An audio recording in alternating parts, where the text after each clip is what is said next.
მოგესალმებით ჯევროუდმანიას მაყურებლებო. მადლობას გიხდით აქტიურობისთვის, კომენტარებისთვის, ჩვენი არხის გამოწერისთვის, იმისთვის რომ გვაფასებთ, იმისთვის რომ ჩვენ ვიდეოებს უყურებთ, ამისთვის დიდ მადლობას გიხდით. მოკლედ, როგორც ხედავთ, დღეს ორი ერთმანეთისგან საკმაოდ განსხვავებული ავტომობილის ტესტ დრაივი არა, იმიტომ რომ ჩვენს არხზე ბევრჯერ არის ეს ავტომობილები ატესტილი და თქვენს ნანახი გაქვთ ამ ავტომობილის შესაძლებლობები ბევრჯერ, არა მარტო ჩვენი ვიდეოებიდან, ზოგადად. ჩვენ გვექნება ამ ორი ავტომობილის შედარება, როგორც Subaru off-road-ზე, ისევე როგორი არის ეს ავტომობილი ქალაქის პირობებში და საოჯახოდ. როგორც ვიცით, ეს არის შედარებით უფრო ეკონომიური ავტომობილი, ეს არის უფრო ხარჯიანი და დიდი წვით. ძრავებშიც არის სხვაობა და სწორედ ამიტომ არის ამ ავტომობილებში იმის მაჩვენებელი დიდი, რომ საქართველოში უფრო მიმართავენ ამ ავტომობილის შეძენას, ვიდრე ამის. Ახლავით ფასებშიც მინდა გითხრათ ხოთაშორის, რომ არ არის მაინც დიდი სხვაობები არის, მაგრამ არც ისე დიდი. ეს ავტომობილი დაახლოებით 6,000-7,000-დან ზემოთ იწყება ფასები და ესეც დიდი ცვლილება არ არის. ეს არის მოგვახსენებათ 3.7 ძრავზე და კონკრეტული ეს ავტომობილები და ზოგადად ეს WK ძარით ავტომობილი Cherokee, Grand Cherokee არის რაღაც ასე 6-დან 5-დან იწყება ავტომობილის ფასი, მდგომარეობის შესაბამისად, რა თქმა უნდა და ადის 8,000 და ხშირად 7,000, 8,000 და 9,000-მდეც, მაგრამ იშვიათად. კლირენს, რაც შეეხება ამ ავტომობილების კლირენსი, არ არის ერთი და იგივე, მინდა გითხრათ, არის სხვაობები. თუმცა კადრში ჩანს, რომ ეს ავტომობილი უფრო მაღალი ჩანს, ბამპერის ფორმიდან და თვითონ ავტომობილის ფორმიდან, ძარის ფორმიდან გამომდინარე, იმიტომ რომ არის დალიფტული.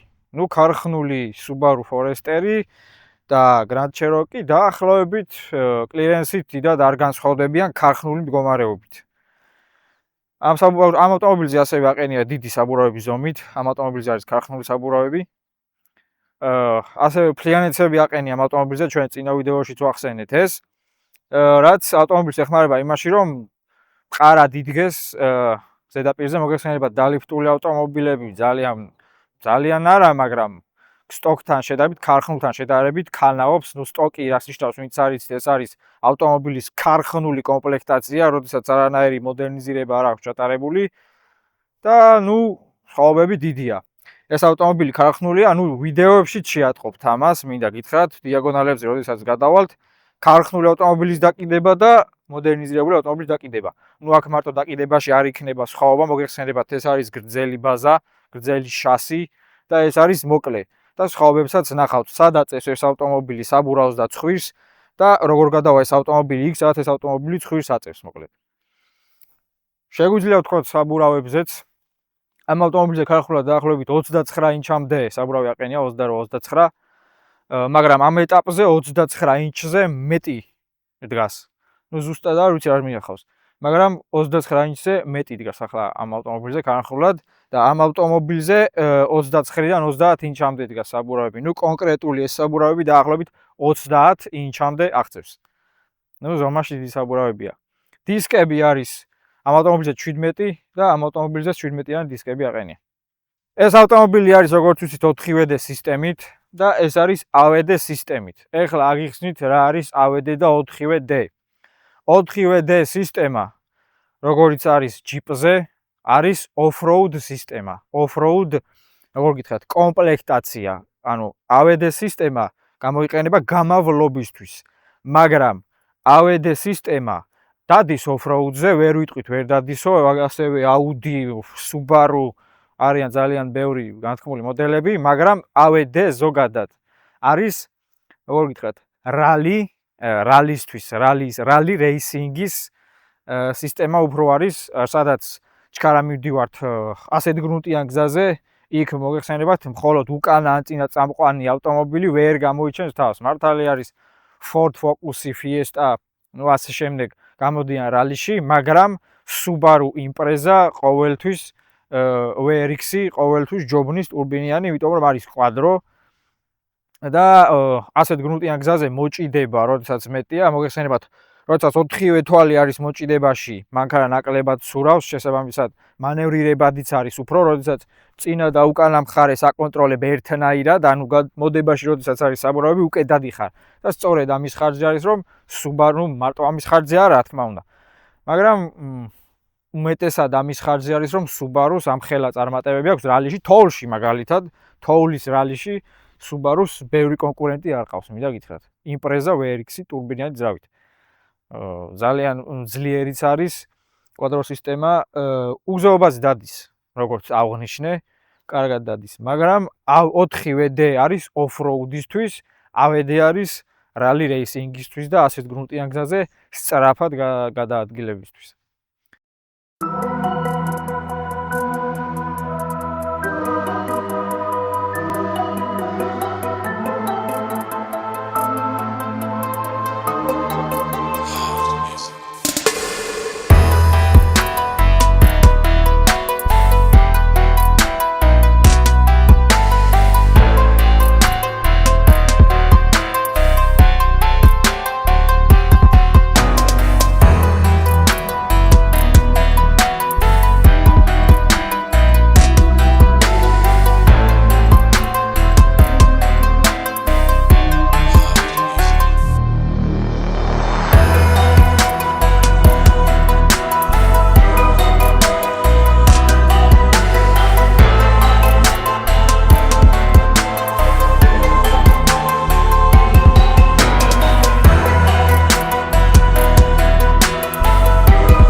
მოკლედ ახლა გარედან მაინც და მაინც ბევრი სასაუბრო ამ ავტომობილებზე აღარ არის და შეგვიძლია გადავინაცვლოთ ექსტერიერიდან უკვე ინტერიერში. დაგათვალიერებინებთ, ნუ დავიწყოთ ამ ავტომობილით.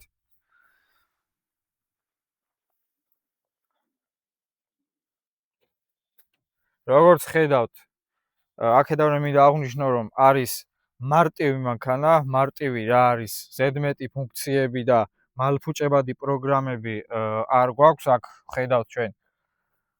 საკმაოდ ოჯახზე მორგებული ავტომობილია, მინდა გითხრათ, გამომდგარია ოჯახისთვის და სწორედ ამიტომ არის, რომ ბევრი ადამიანი ამას ყიდულობს ჩვენს ქვეყანაში და ამიტომ არის მორგებული, რომ ჩვენს ქვეყანაში შეიძლება მიმართავენ. ნუ ჩავიხედოთ უკვე ძრავებში. სადა აქვს? ჩავიხედოთ ძრავში. როგორც ვიცით, ამ ავტომობილებზე გვაქვს ტურბინიანი და ეგრეთ წოდებული პრასტოი ძრავი. პრასტოი რას ნიშნავს? ტურბინის გარეშე ხედავთ, საკმაოდ მოვლილი ძრავია, რომელიც ეს არის კონკრეტული 2 და 5, რომელიც გამოიმუშავებს დაახლოებით 170-დან 180 ცხენამდე, რაღაც ასე, დაახლოებით. მოგეხსენებათ, ავტომობილი იწონის დაახლოებით ტონა და ტონა 300 და ტონა 400-დან ზემოთ და ეს ამ სიმძლავრის ძრავი სავსებით საკმარისია იმისთვის, რომ ამ ავტომობილს მოერიოს და ასეც არის. არ არის ისეთი ადგილი ხშირი, სადაც ეს ძრავი ამ ავტომობილს ვერ ერევა. მოგეხსენებათ, ამ ავტომობილზე აყენია ელექტრობლოკირება. ნუ ამას შემდეგში ვიტყვით, როგორ მუშაობს და განახებთ კიდევაც, ნუ წინა ვიდეოებშიც განახეთ. პრიმიტიული სისტემა აქვს, ხედავთ, არანაირი ზედმეტი არაფერი ხელის შემშლელი ავტომობილისთვის არ გვაქვს. ჩვეულებრივი მანქანაა და ძრავით პირდაპირ ჩაგდებული არ არის, ეს ჩვენს ადრინდელ ვიდეოებში აღვნიშნე. ხარისხიანადაა გაკეთებული. მოგეხსენებათ, ამ ავტომობილს ბევრი ფანატი ჰყავს იმის გამო, რომ ასეთი უბრალოა რა, ანუ როგორ გითხრათ ახლა, უბრალო, აი როგორც პაჯეროიო მაგალითად და პაჯერო, აი ისეთი უბრალო და ყველა ქვეყნის ყველანაირ უმეტეს პირობაზე მორგებული ავტომობილია. სხვა რა შეგვიძლია ვთქვათ? გამძლე ძრავია, მინდა გითხრათ, 2 და 0 და 2 და 5 ტურბინიანისგან განსხვავებით, ეგრეთ წოდებული უბრალო პრასტოი ძრავს ეძახიან, უმეტს ასე მოიხსენიებ. გამძლე არის, იმიტომ რომ მუშაობს ატმოსფეროზე, ატმოსფერულ ჰაერზე, არ აქვს არანაირი გამაძლიერებელი და როგორ გითხრათ, ჰაერის შემტენი სისტემა ძრავში, როგორც არის ტურბინიან ძრავზე. ტურბინიანი ძრავი ძლიერია, მინდა გითხრათ 240-ზე მეც გამოიმუშავებს Subaru Foresteri დაახლოებით ასე 250-მდე და ძლიერი ძრავია, მინდა გითხრათ, ძალიან ძლიერია, მაგრამ მეოთხე პორშინის პრობლემა ვერავინ ვერ გაუქრო ამ ძრავს და ეს არის ტურბინის დამსახურება. ძრავი იმ დატვირთვას დიდხანს ვერ უძლებს, რასაც ტურბინა აძლევს და ესეც არის ამის შედეგი. პორშინი ეგრეთ წოდებული სტუკით ხშირად გვინახავს, მარტო პორშინი არა, მთლიანად ძრავი იჭედება რა ზოგადად. იმიტომ რომ ტურბინის ძალას და სიმძლავრეს ვერ უძლებს. ბევრისგან მინახავს კიდევ რომ ქარხნული ტურბინა არ ყოფნის და სხვა ძლიერ ტურბინებს აყენებენ და ის უფრო დრაგისთვის და ასე შემდეგ რალისთვის გამოიყენება, მაგრამ გამართლებული არ არის, მინდა გითხრათ. სხვა ამ ძრავზე აღარაფერი გვაქვს სასაუბრო, შეგვიძლია დავაფაროთ და გადავინაცვლოთ შემდეგ ეტაპზე. ახლა გაჩვენებთ ამ ავტომობილის საბარგულს. საბარგული მაინც და მაინც მტევადი არის, სხვათა შორის.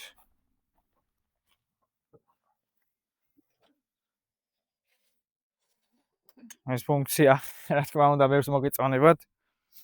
ნამდვილად მოსაწონია. მაგრამ ხელით არ უნდა დავხუროთ ეს საბარგული, მინდა გითხრათ, ვინც არ იცით, აქ აქვს ღილაკი.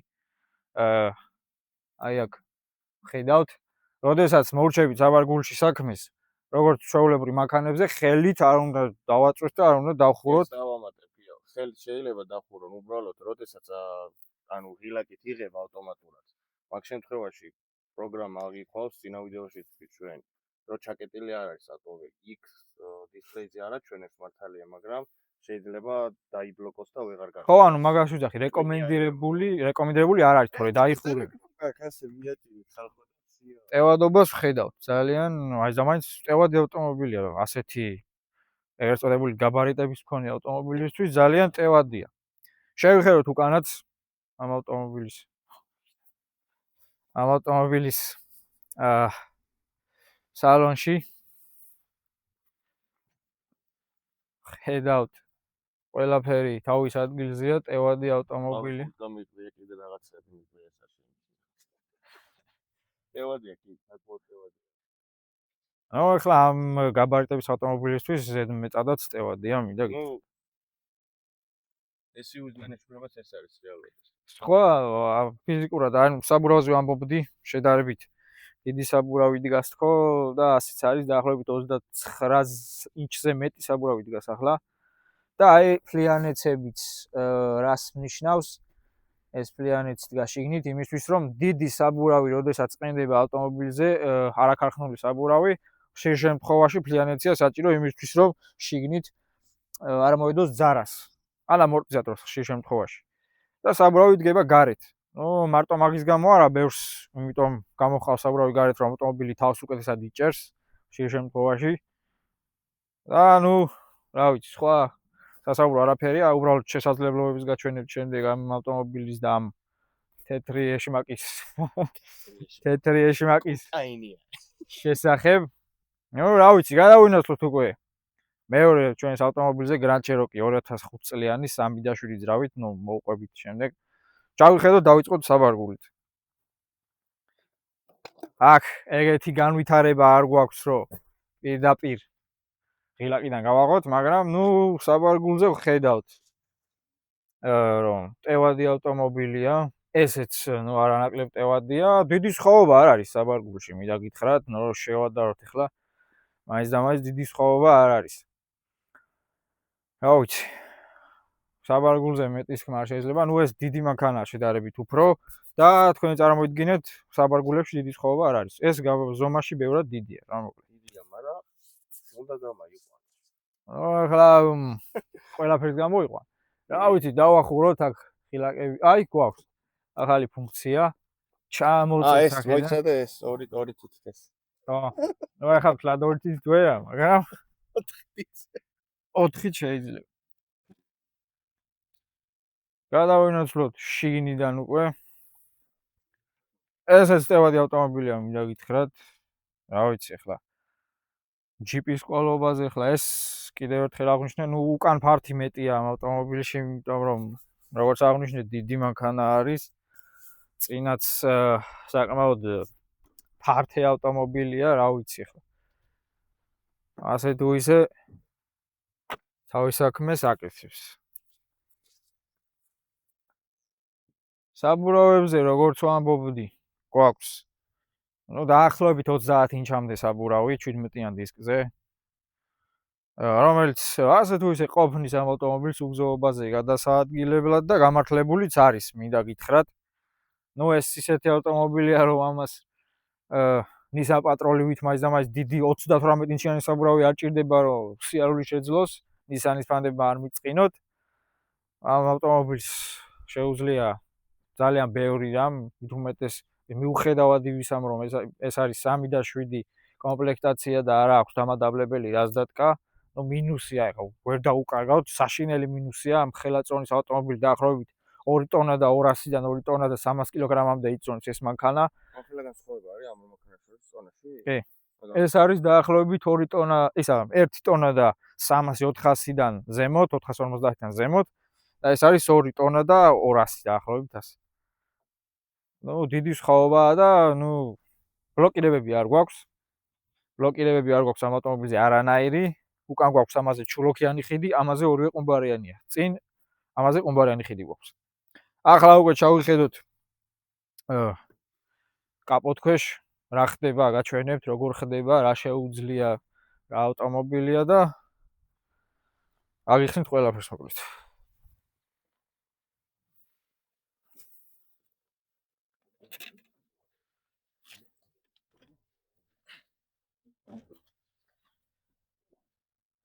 როგორც ვიცით, ეს არის ვიაბრაზნი 6 ცილინდრიანი 3 და 7 ძრავი, რომელიც გამოიმუშავებს 210 ცხენის ძალას დაახლოებით, რომელიც მინდა გითხრათ, რომ ყოფნის, ვერ ვიტყვი ვერანაირად, რომ ვერ ყოფნის. იმიტომ რომ ბევრგან ვარ ამყოფი ამ ავტომობილით უგზოობაზეც და არაუგზოობაზეც და თავს ართმევს თავისუფლად, მოგეხსენებათ ტიპტრონიკი არის გადაცემათა კოლოფი ამ ავტომობილზე და ტიპტრონიკის დახმარებით ასე თუ ისე მიაქვს და ყოფნის. ვერ ვიტყვი რომ ძრავი გამძლეა, არ არის ასე. არც ერთი ჯიპის, ეგრეთ წოდებული ჯეპის ძრავი არ არის მაინც და მაინც გამძლე და ამტანი. სტუკდება ხშირად, მინდა გითხრათ. მართალია ძლიერია კი, ძალიან ძლიერი არის. ამაში გვაქვს ასევე 3 და 0 დიზელი, 4 და 7 ძრავი 8 ცილინდრით, 5 და 7 ძრავი და SRT-ს ძარებიც არის ამ ავტომობილზე 6 და 1-დან 6 და 4-მდე. რა თქმა უნდა, ისინი უფრო ძლიერები არიან. ისინიც იგივენაირად დაახლოებით წინ ყუმბარა უკან ჩულოქიან ხიდებზე არიან. ბლოკირებებიც აქვს იმ ავტომობილებს, ამ ავტომობილზე არაფერი არ გვაქვს. მაგრამ ეს მაინც და მაინც ძალიან არ ჭირდება საშუალოზე და საშუალოზე მეტ ოფროუდზე. რა ვიცი, სხვა სასაუბრო არაფერი არ არის ხლა ამ ავტომობილის კაპოტქვეშ. ჩვეულებრივი პრიმიტიული ძრავია, ესეც იგივენაირად გემოვნებით არის ჩადგმული, როგორც იგივე Subaru-ში, ამ კონკრეტულ Forester-ში. ყველაფერი კარგადაა გაკეთებული, მოწყობილი, რა ვიცი. თავის ადგილი აქვს ყველაფერს პრიმიტიულადაა და რაც ყველაზე მეტად მომეწონა ამ ავტომობილში. ეს არის გენერატორი ზემოთ. და ეხლა გეტყვით რატომ. როდესაც გენერატორი აყენია ავტომობილის ზემოთ, ეხლა ამ ავტომობილის მაინც და მაინც ძიმე ოფროუდში არ მოუწევს სიარული, მაგრამ ამ ავტომობილებში ზოგადად ესეა. გენერატორი როდესაც ზევით არის, სიტყვაზე ავტომობილი მოხვდა ღრმა ტალახში, ძალიან ღრმა ტალახში, გუბეებში, სადაც მთლიანად იფარება ავტომობილი.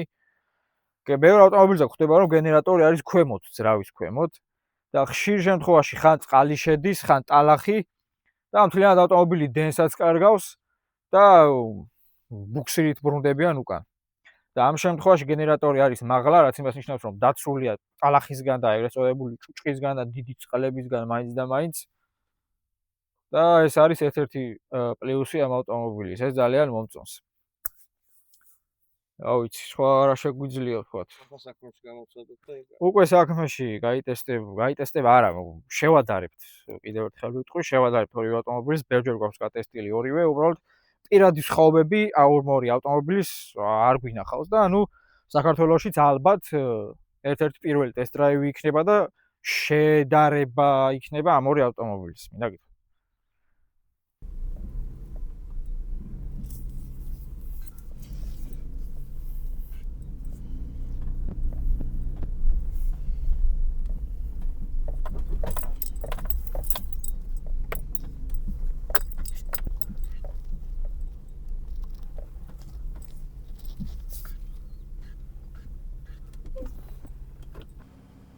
მოკლედ ახლა პატარა დაკიდების სისტემის და მოკლედ და გრძელი ბაზის ტესტ შემოგთავაზებთ ამ კონკრეტულ ორმოში.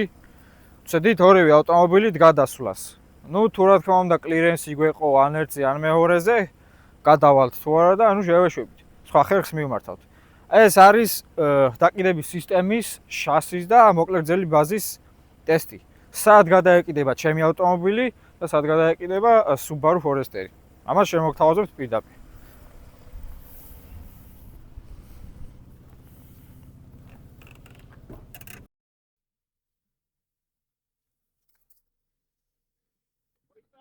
ედება?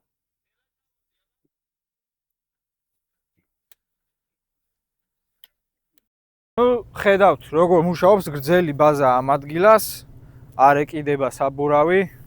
ნუ თუ გადავიდა რა თქმა უნდა ბლოკები არ გვაქვს ახლა. ვეცდები გადავიდე ყველანაირად. მაგრამ ბაზაზე ვამახვილებ ყურადღებას გრძელი შასი როგორ მუშაობს დიაგონალზე და შემდეგ უკვე მოკლე შასისაც განახებთ. შეიძლება ისიც არ გადაეკიდოს, მაგრამ დიდი შანსია რომ გადაეკიდოს და აქ ჩულოქიანი ხიდი აყენია, იმაზეა ყუმბარიანი ხიდები და ამიტომ ესეც დიდი პლუსია დიაგონალზე გადასვლის დროს.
აი როგორც გეუბნებოდით.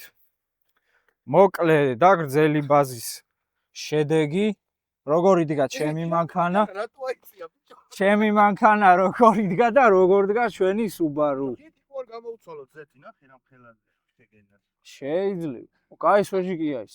ვახჩები არ მეერთხელ. ხო და აი ამას გიყვებოდით. ეს არის ყუმბარიანი ხიდის გაშლა და ჩულოქიანი ხიდი. ნუ ასევე ბაზაც რა თქმა უნდა დიდ როლს თამაშობს. წინათ შევხედავთ. ნუ შენ წინ მეტი ადგილი გაქვს. ძი მაღალია და. ხო, არა. всё, წამოდი, ჰა. მე მგონი შენც ყველაფრის გარეშე ამბოა, მიდი. ო, ნელა, არ დაადგა. ნელა თავისი ხოდით გაუშვი როგორც წავა, მიდი. всё, ასული ხარ, მიდი, ნელ-ნელა. მიდი, მიდი, მიდი. მიდი. ნელა. მიდი, მიდი. ჩადი. მოიცა, წინას გადაიღებ თუ აწიე, მოიცა, მოიცა. მიდი, გააგრძელე, მოდი. მოდი. всё. მოკლედ ახლა უფრო გავართულებთ საქმეს და უხეშ დიაგონალზე გადავალთ. მთავარია ეგრეთ წოდებული პოლი და პაროგები არ დავდო და ნუ ეს ავტომობილი მე ვფიქრობ რომ პრობლემოდ გადალახავს ამ დაბრკოლებას.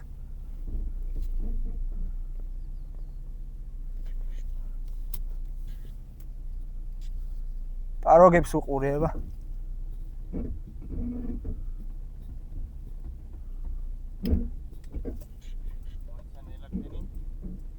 არ დადებს.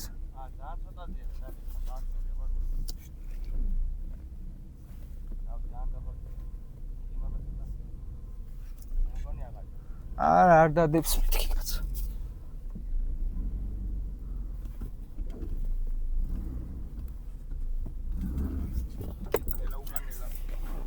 ფისარიას. აფერია ჩარ. არა.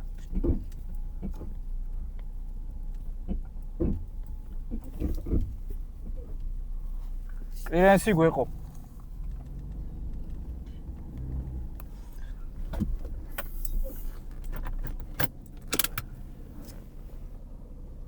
აი ასე დადის ჯიპი უგზოობაზე. ახლა უკვე Subaru შევამოწმებთ და შევაფასებთ როგორ გადმოვა.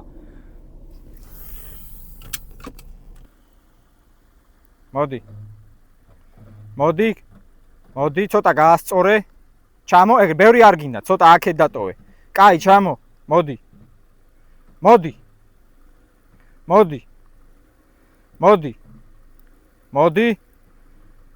ეხლა იქ დაიღე.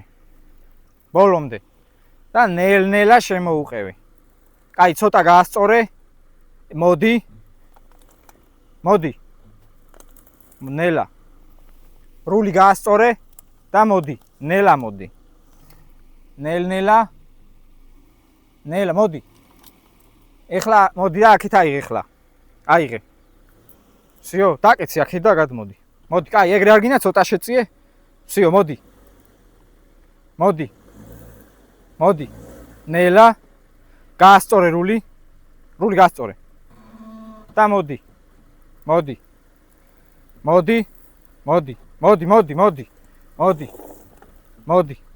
გადმოვიდა всё. ოპ. ნელი გაზი შეაპარე, აბა ნელი გაზი. არაფერი არ მაქვს ჩართული. ვიცი ხო, ნელა. მოდი. ამოვალ, ბიჭო. არაფერი არა, ტრექშენი არისო? არა, აი დედას ბიჭო. აბა როგორ ამოვიდა ადგილიდან? ბუქსაობდა. ვიცავარ თუ ქონო. კაი, მოდი. აქ დაიღე და გადმოდი. გულა მოიწა. მოდი კაცო, ვიცი. ხუმრობ. მოკლედ ცოტა იბუქსავა, ჩვენმა პიპია, მაგრამ ტრექშენი არ ჩამიწია, სიბათლე. არც X მოუდები და დედის პიტილები, მაგრამ მე იდეაში მეც მაინტერესებდა ახლა როგორ გადმოვიდოდა რა. არა, მაგარია რა ლაბარაკი. შეგენაცვალები. ახლა ერთ აღამარც მოუსინჯავთ და ვნახავთ რა სიზავს ანევისა. ჯერ მევცდი და შევხედავთ თუ გაავალ, რა თქმა უნდა მგონია რომ ავალ, მაგრამ თუ ავალ, შემდეგ Subaru-ზე ვიფიქრებთ, გავრისკოთ თუ არა Subaru-ი ასვლა.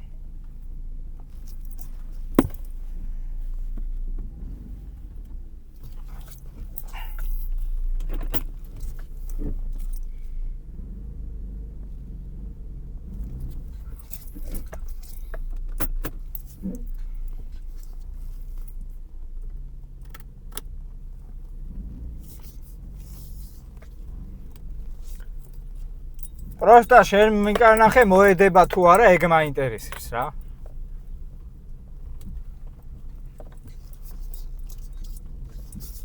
აბა მოიწვირი ედება? მოიცადე. ესა ვერ გეტყვი, მაგრამ შეიძლება მოედოს. ნელა ამოდი, აბა. ედება? აი ხლა არა, არ დაიქნიო.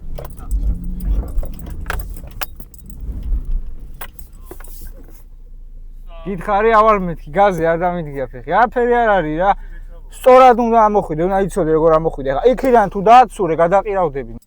ახლა უკვე ნახეთ რომ მზედმეტი რაღაც გართულებების გარეშე ჯიპმა გადალახა ეს რთული, რა ვიცი, ამ ავტომობილის არ იყო. ზოგადად შეიძლება რთულია, მაგრამ ამის ფერი არ იყო და ახლა უკვე გადავჯდები Subaru-ზე და ნახავთ სხვაობებს, რა თქმა უნდა, სხვაობები იქნება ავტომობილებს შორის, უბრალოდ ერთი მძღოლის ამოსვლით გამოჩნდება, ანუ უკეთ გამოჩნდება რა, მიხვდებით რომ არ თქვათ რომ ანუ ერთი სხვაზის მეორეზე სხვა და ასე შემდეგ. ნუ მოკლედ ვიცით, ამ ავტომობილზე გვაქვს ბლოკირება, traction control-ის, ელექტრობლოკირება, ანუ წინა ვიდეოში აგიხსენით უკვე რაც არის. ჯერ არაფერს არ ჩავრთავ. როგორც Cherokee ამოვიდა ქარხნული თავისი მოდიფიკაციით, ისე ვწვი ამ ავტომობილითაც. ამოსვლას და ნუ ეს უფრო საინტერესო ახლა ბლოკებით ვიცი რომ 100% ამოვა ეს ავტომობილი არ გაუჭირდება, მაგრამ ну, სპორტული ინტერესი არის ასეთი. წავედით.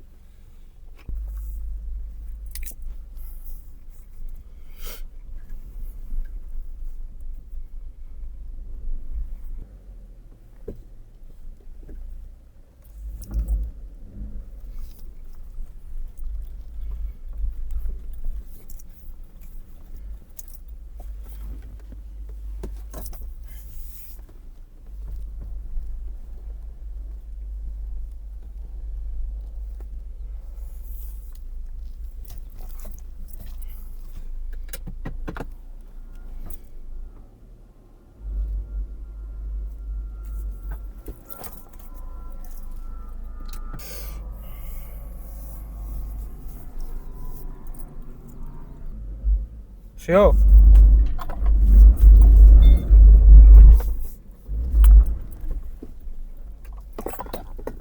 სედმეტი გაზის თამაში როგორც ხედავთ აქ ჭირდება მე ახლა უფრო მეტად იმას მოვფრთხილდი ამ ავტომობილზეც და იმ ავტომობილზეც რომ წინა არის უკან წინ შემთხვევაში წინ ყუმბარიანი ხიდი გვაქვს და ასეთ არ მინდა ცხვირი ათამაშოს აქ მანქანა იმიტომ რომ შეიძლება ყუმბარა მოვწყვიტოთ ეს არ არის ჭლოქიანი ხიდი ჩემს ავტომობილზეც და ამაზეც უხეში გას მოვერიდე ნუ არც იყო საჭირო ახლა ნუ შეიძლება კაცში ეს პატარა ბუგორივით გამოჩნდეს მაგრამ არ არის ასე მინდა გითხრათ სინამდვილეში სულ სხვანაირი აღმართია ნუ ვინც იცით ნუ კამერაში არ აღიქმება ამ გზის სირთულე და ორივე ავტომობილი მაიყოჩაღა და შესაბამისად გადმოვიდა ორივე კარგად დადის ლიფტი მუშაობს ნუ ტრექშენი არ ჩამირთავს და საბურავის ზომაც რა თქმა უნდა დიდ როლს თამაშობს ტოიოს AT საბურავი გვიყენია ავტომობილზე რომელიც იდეალურად მუშაობს ასეთ გნუტიან გზაზე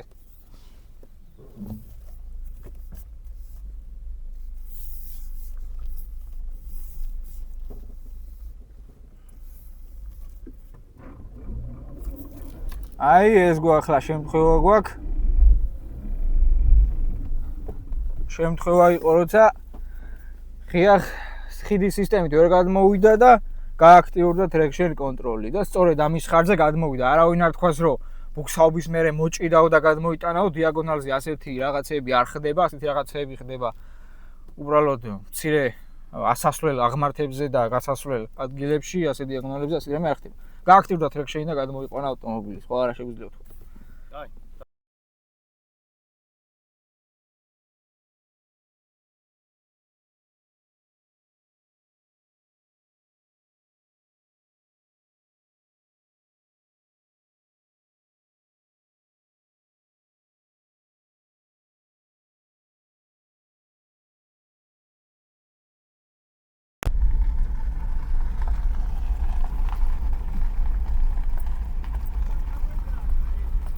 აზრი არ აქვს.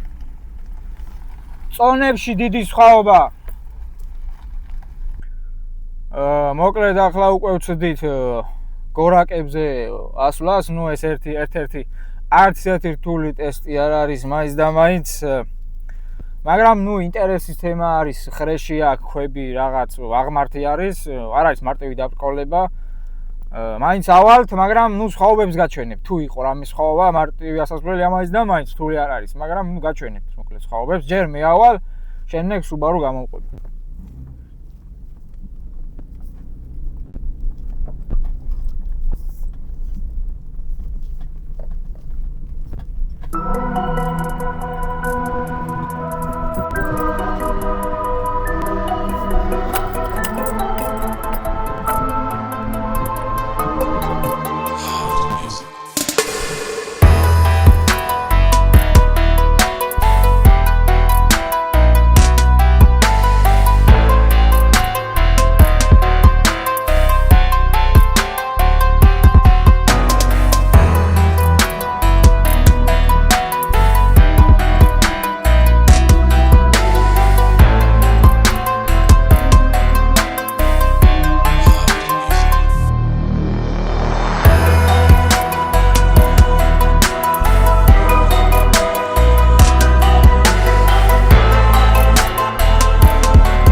როგორც მე ავედი, ისე ადი.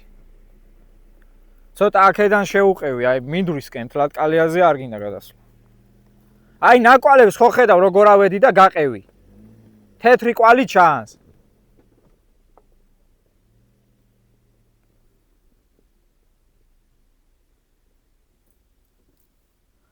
მიდი. თეთრ კვალს გაყევი, როგორც ავედი, შენც ისე ადი და არაფერი არ არის რა, ისეთი ხა. უბრალოდ სხვაობა თუ იყო რამე დავინახავთ რა.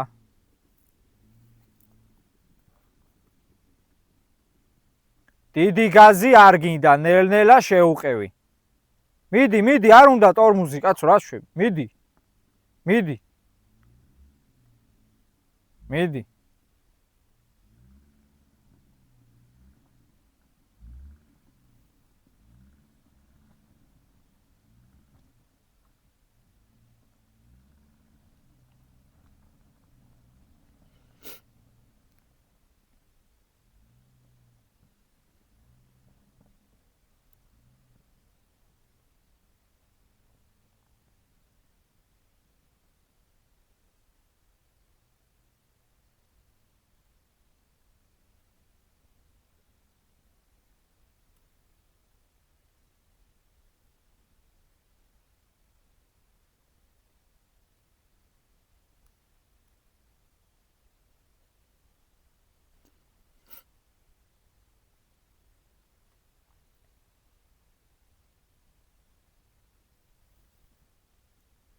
მოკლედ, თქვენ ნახეთ შედარება ამ ორი ავტომობილის იყო ბაზებზე შედარება, ძრავებშიც იყო შედარება, დაყიდების სისტემა მინდა გითხრათ შევადარეთ, ჩანს ვიდეოშიც, ვინც მიხვდება როგორ მუშაობს რომელიმე ავტომობილის დაყიდება, ან ამის ან იმის. ორი ავტომობილმა იმ დაბრკოლებას გაართვა თავი პირნათლად, რაც შეუქმენით. ნუ ეს არ იყო მაინც ისეთი დაბრკოლება, რომ ერთ-ერთი მანქანა ვერ გადავა, ან ბევრი ვერ გადავა, ან რაღაცა რთული, მაგრამ საშუალოზე რთული იყო. არ იყო მარტივი დიაგონალი, მოგეხსენებათ ურთულესი დაბრკოლება ავტომობილისთვის, განსაკუთრებით ყუმბარიანი ხიდებისთვის და ღია ხიდებისთვის. ეს ავტომობილი არის მთლიანად ღია ხიდებზე.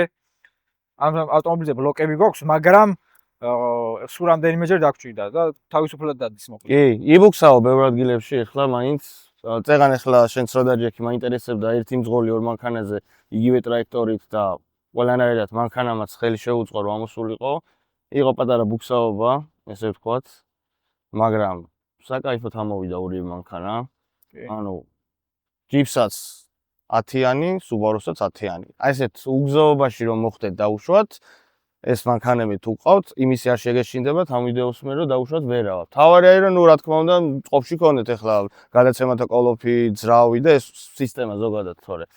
მე არ მაქვს საუბარი ახლა დაჩოქილ მანქანებზე, რომლებიც საერთოდ ვერ გადადის ვერსად და რავი, ეს არ იყო ახლა ტალახში ამოვლება ამ მანქანის, უბრალოდ გაჩვენეთ შედარებები რა, და გვაინტერესებდა და თან კიდე მეც მაინტერესებდა და ვეძებდი ხოლმე YouTube-ზეც, მაგრამ ძალიან წირად იყო ხოლმე ყოველთვის Subaru-სა და Jeep-ის შედარება. კონკრეტულად ამ მოდელების შედარება მინდოდა და აგე გიორგის ყავს, აგე მეც ყავს და ავდექით და შევადარეთ და რა მე მგონი კაი ტესტ-დრაივი გამოგვივიდა.